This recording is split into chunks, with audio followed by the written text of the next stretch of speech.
Well, good morning, everyone. I'm Jan Erickson from Stepping Aside, and welcome to Somewhat Daily Tarot and Rune for the 8th day of July, 2019. Well, I forgot to turn the air conditioning on, so we'll fan a little bit before we get started here. I have a lot of candles on, so things tend to get warm over here at my desk area. Anyhow, it is the 8th day of July, so we're talking numerologically a day of increased harmony, increased awareness of the other side of self, the unified consciousness. It also suggests leadership skills are available today. So maybe someone's looking out for us, to try to make better decisions on our behalf, perhaps, or maybe that person is us. Maybe it's asking us to summon the leadership, the leader within, maybe.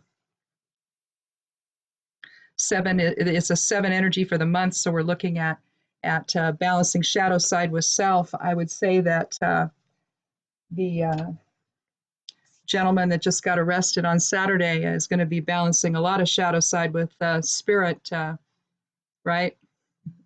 If he even has any left. Spirit, that is.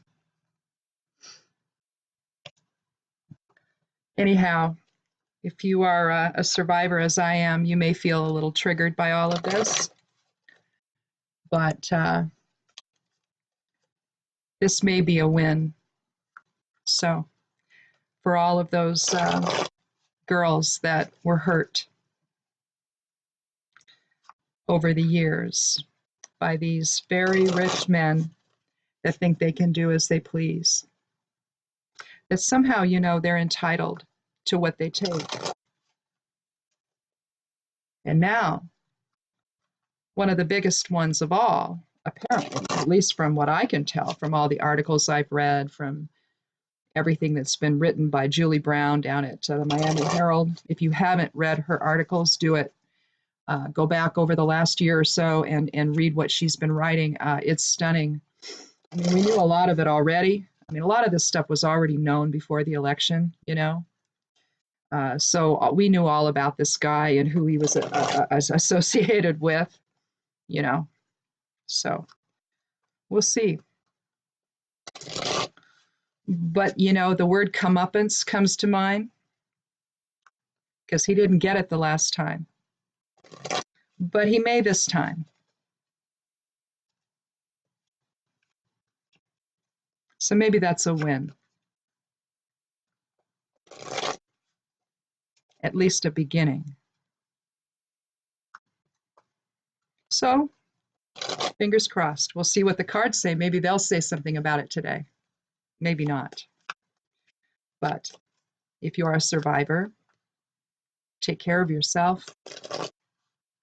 Check in with how you're feeling. Turn off the TV. Turn off the news if you need to. If it's too much to hear. It was for me.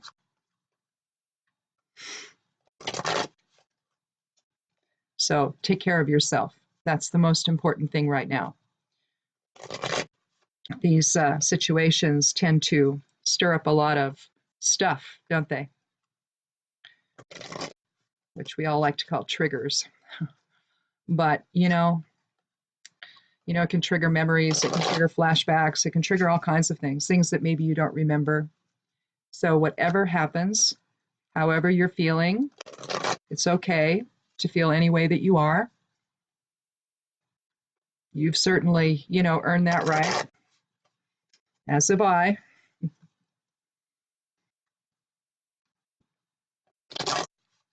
So be stingy with your attention. In other words, put all of it on yourself because you deserve it. Let's get started.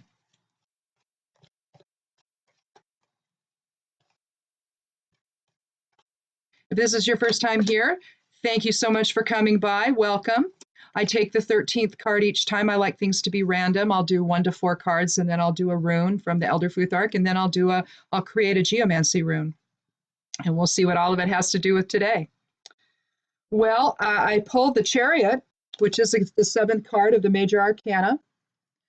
This is talking about when to take control and when to allow. Understanding that we all have that power. a good thing for survivors to remember today, as hard as it's going to be. For some of us, it's going to be hard. But you right the ship. You chart your course. The predator did not. You do.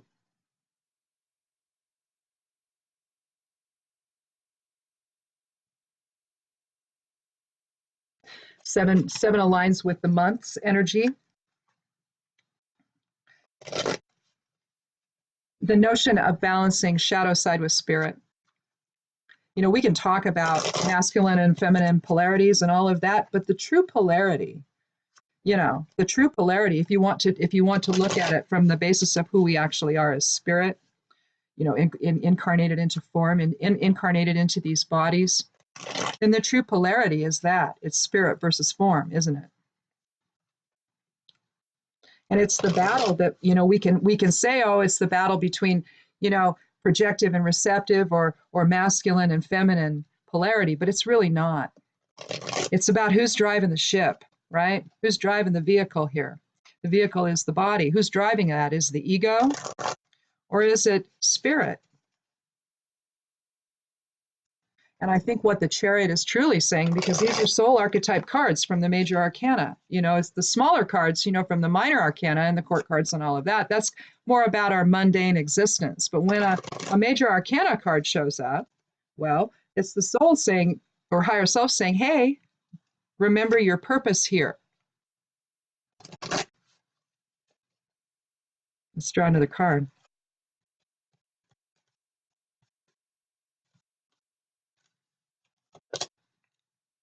The King of Pentacles, probably the only king I like, but even that's iffy. He's got his back to the kingdom, so you can see it there in the back there. He's got all of the greenery around him, the oak leaves indicating strength, grounding. He's got his pentacle and his scepter. He's wealthy. See the ram's heads up above there? You know, oh yeah, they're down there below too on his armrests. Can hardly see him for all the oak leaves and greenery around him. Looks like you've got roses as well. So as a king, as a court card, we're going to look at him one of two ways, or maybe we will incorporate both, but either it's going to be the older man of authority that we're going to look at. So we're going to stand in our own power, but we've got pentacles, which is also the earth element. So we're looking at, you know, grounding. We're looking at the mundane aspects of life. We're looking at financial security, wealth, career, home, you know, our foundation, basically everything about the physical matter, physical self, everything pertaining to that, as opposed to intellect, emotions, and will. But you can also say that he's grounded, basically. You can talk about the qualities, not just who he is, but the qualities. So maybe he's generous, maybe he's kind, compassionate. He has a broader vision, perhaps, because he's sort of can see the bigger picture. You know, being the king, he has to provide for the kingdom itself, for all the people that live there. So he has to make sure that, you know, he's not, you know, miserly and thinking only of himself, because he can be that way as well. But again, you know, oh, there's a card. But again, with respect to shared abundance, the Six of Cups. So keep that in mind. Whenever you drop a card, it could actually open up the whole reading. So remember Six of Cups, shared abundance. But right away, you know, that could be a factor with the King of Pentacles. Well, there goes another one. The Ace of Swords, so new thinking. Maybe we need to be having some new thinking surrounding shared abundance. If you've been here before, you know that I sometimes drop cards. And if you have been here before and you're back, thank you so much for coming back. I truly appreciate it. If you haven't clicked subscribe yet, I'd love you to do that. And if you haven't checked out my blog, Stepping Aside, over at imsteppingaside.com, check that out as well. I'd love you to do that. There's one of the pages there is called A Witch in Store on the blog. I have an Amazon affiliate storefront. They let you do that when you publish on Amazon. If you're an author or a blogger or what have you, You can basically earn some advertising fees as an affiliate. It's all Amazon stuff, right? But you're just basically linking to it and getting a little bit of advertising pennies, to support your blog on it. So there's that. There's also a page that has links too. It's called the Witching Store on the blog. But you can also go there. If you click on any link, it's going to take you to Amazon. So there's things like that, and there's some ads all there that basically reflect what's on that. And it's called a Witching Store. It's what it's called on Amazon. So it's just my little way of helping to support the blog is all I'm doing it for. So just to defray blogging costs. Because believe it or not, there are some. I mean, it doesn't cost me all that much to host the blog every year. I'm even with all the extra stuff I do on it, but so it's not like it's prohibitive or anything. But there's other things that I have to do, research materials and things like that, so it's there, software, all of that, to be able to do the things I do. So anyhow, I just decided that I would try desperately not to put ads on it, but I did. I don't know. I just did. So anyhow, they're not too bad. They're not like some of those weirdo ones. Well, there's one talking about gut bacteria, and that's a weird looking one, but most of it's fine. So anyhow, let's do the third card.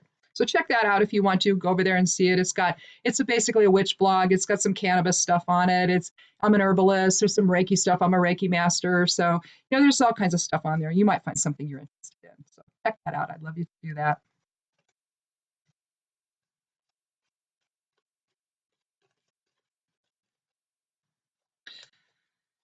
All right. Well, we have the Nine of Swords here. Nine is about completion. The swords are in balance, but it's kind of like a long night, the long, dark night of the soul concept, really.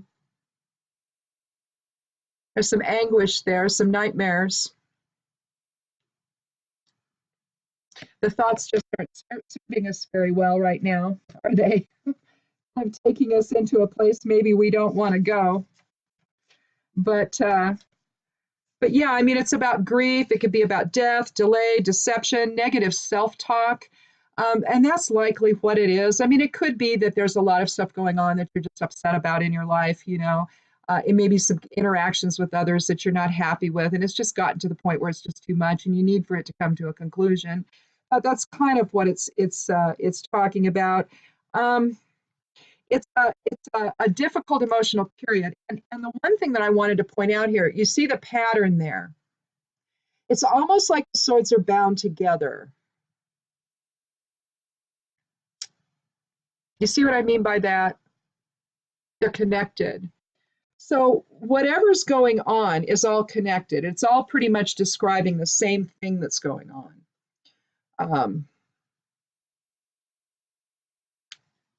But basically, we're being bound by all of our thoughts. The Eight of Swords, you see what you see there is a scene I think it's on a beach or something, where a woman is blindfolded and she's got swords all around her, all behind her. They're piercing the ground.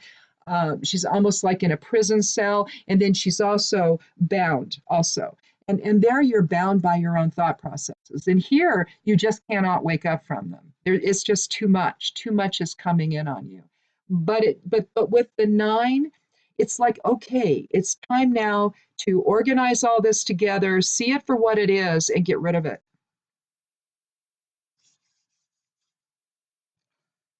Let's see if there's anything else there that I'm missing. Descent into illusion, madness, excess fear. Oh, well, excess fear regarding relationships, sure. Regret over being deceived.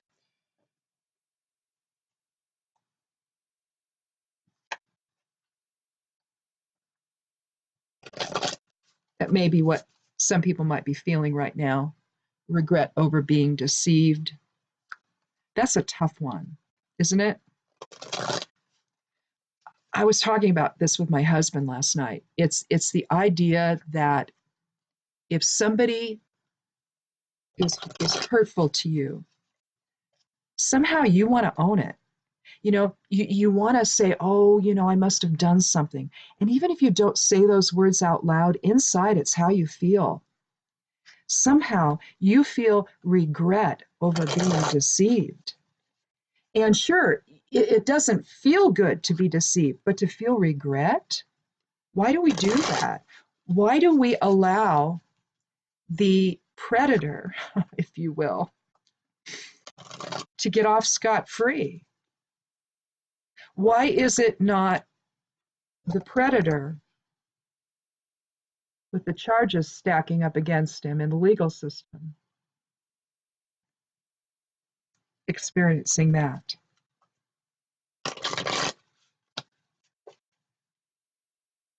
You know, the chariot might also be referring to something like that, where it's not just about balancing, or allowing and when to lead, but it's when to understand that we're not responsible for something that happens to us by someone else. Now, if I suppose if we participated somehow, knowingly, knowing full well that we were doing it, okay, that might be one thing. And if we get, hooked up in something, well, we learned something there, didn't we? But that's not what I'm talking about. When you just sort of, are minding your own business and somebody does something to hurt you, you're not engaged with them. They're just sort of there in your life all of a sudden. And they're doing something that's hurting your feelings or causing you grief or causing you problems. Instead of this, take command of the situation and understand you didn't do it. You're not responsible for that. You're feeling bad about it and you're letting all that maybe stack up. And that may be what's happening here with the 9. But finding this balance within, clearly it's out of balance here in the 9. But the 9, again, is suggesting an end to things, a conclusion. But let's do one more card.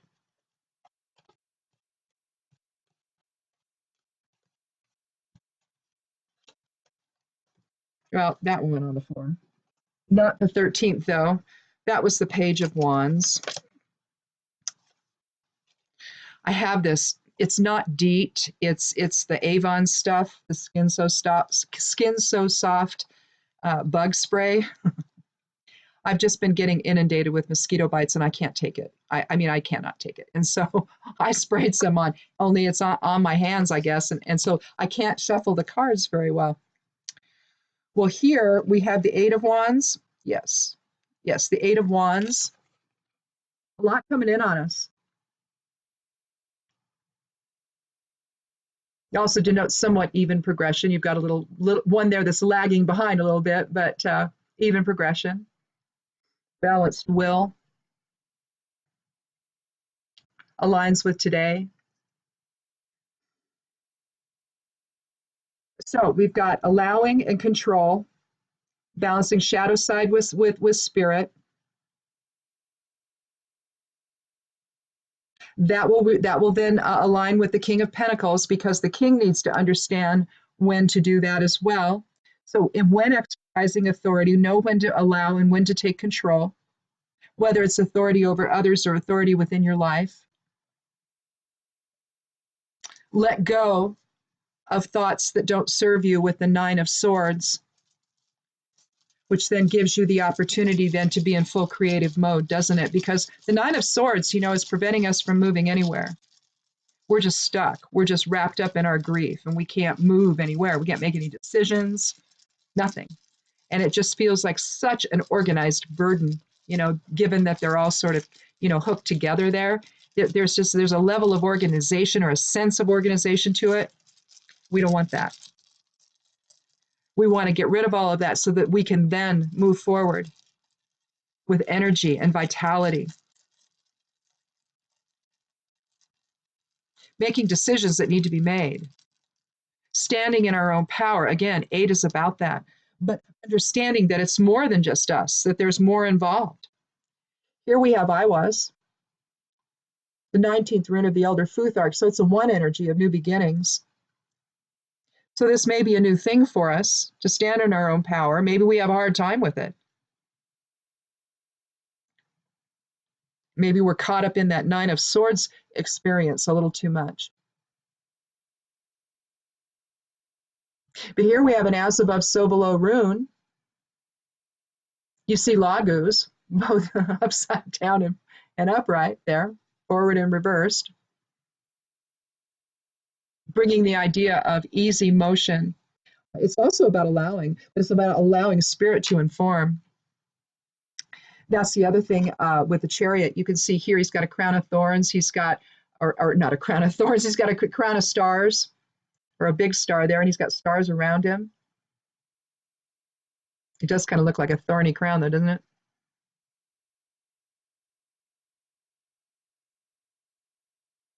If you look at the base of it there. But he's got that massive star on the top. And so basically he's getting revelation from spirit, is what that means. Again, aligning well with I was.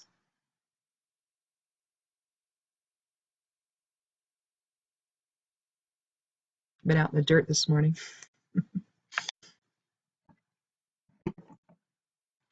Again, I was is going to, let's put that over here so I don't dump a bunch of ash all over the place like I did. I make my own black salt. Well, it's the black salt that witches use. It's not black salt like Himalayan black salt, not like that, but where you mix sea salt with or Himalayan salt with charcoal and ash and stuff. Put little scrapings from your cauldron and all that. Anyway, that's what that stuff is, and I tend to spill it. I have some in a little sake thing, and so anyhow. I tend to knock it over with my candle when I push it aside. Anyhow, the thing about I was, though, is you really are talking about spirit informing this whole thing, which it needs to do. Clearly, it would help with the 9 here of swords, so that we wouldn't get so caught up, in what's going on. Clearly with the King of Pentacles, there's a little bit of authority going on regarding the mundane aspects of life here, something to do with our income or our wealth, maybe. The 9 actually may have something to do with that. Maybe somebody's done something that's affected us, that way, income-wise. Maybe at work, you've got people that are, I'm drinking my juice this morning, my vegetable juice. Maybe people at work are taking your ideas, or you're having trouble getting your ideas across. And you've got to break free from that, break through it, break through the morass, break through the obstacles. The Chariot is telling us to do that, basically, as is I was, and understand that when that happens, you'll have a little more control over your own personal life at that point.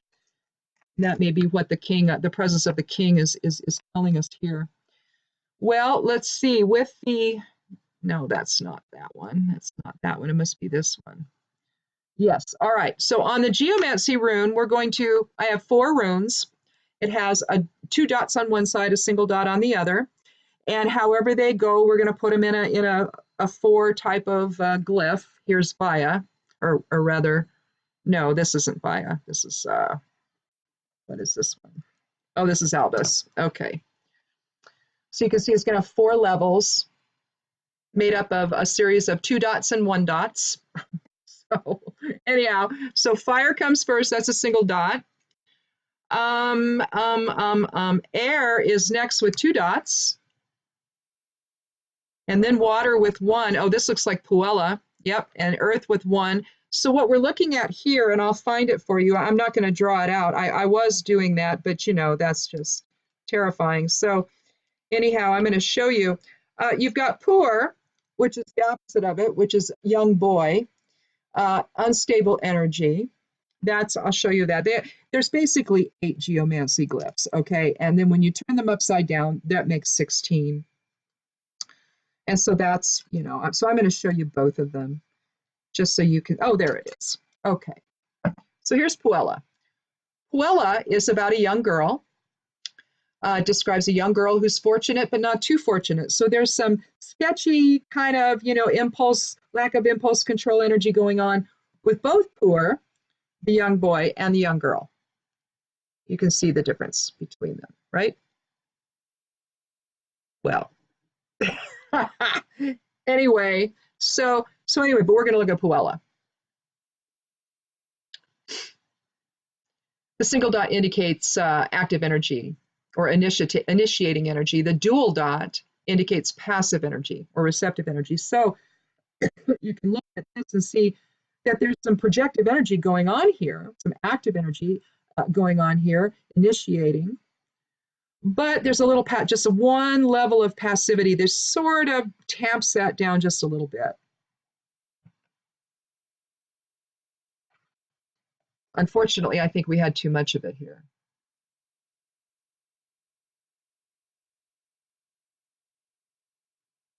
Where we just can't release from that.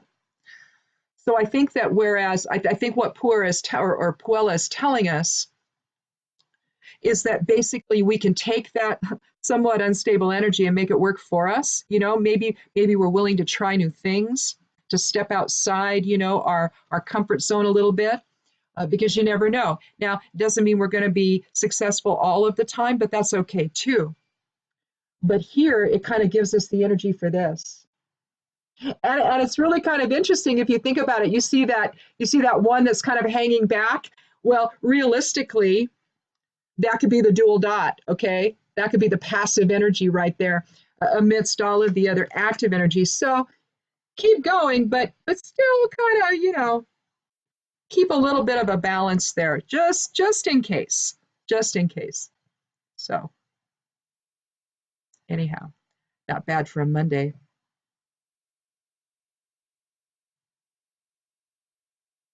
It's always nice to start the week out with higher self informing the whole process. It kind of gets it into our heads right away that that's what needs to happen here. That we need to remember that that's who we are, and that can guide the decisions we make. It can guide the interactions we have with others. It can really, and once everybody starts doing that, it can really change the climate and make us see that when we see other people, it's not the other, it's the other side of self that we're actually looking at. And it's much easier to come back into harmony with one another and in shared purpose, isn't it? We don't have to like everybody all the time, but we can still have a shared common purpose together. And we need that, don't we? Well, groovy. I guess that's it for today. Yeah, I mean, how we manifest this authority, how we deal with how our thoughts it basically infect our ability to do something, not affect, but infect. I mean, how many times do we just not do something because we've talked ourselves out of it? And then when we release ourselves from all of that self-judgment, then we're able to really fly free, aren't we? And create. Yeah, but you got a little hesitation there, don't you? Change is not easy. It takes time. So anyhow, we'll see you tomorrow. Again, check out my blog over at Stepping Aside. I'm steppingaside.com. I'd love you to do that and click subscribe and come back and join our little tarot and rune family as we explore all of this and how it affects our lives and how it can kind of reorder our thinking a little bit and make us think about things we never did before. So anyhow, we'll see you tomorrow. Be good to yourself, be good to one another, and blessed be.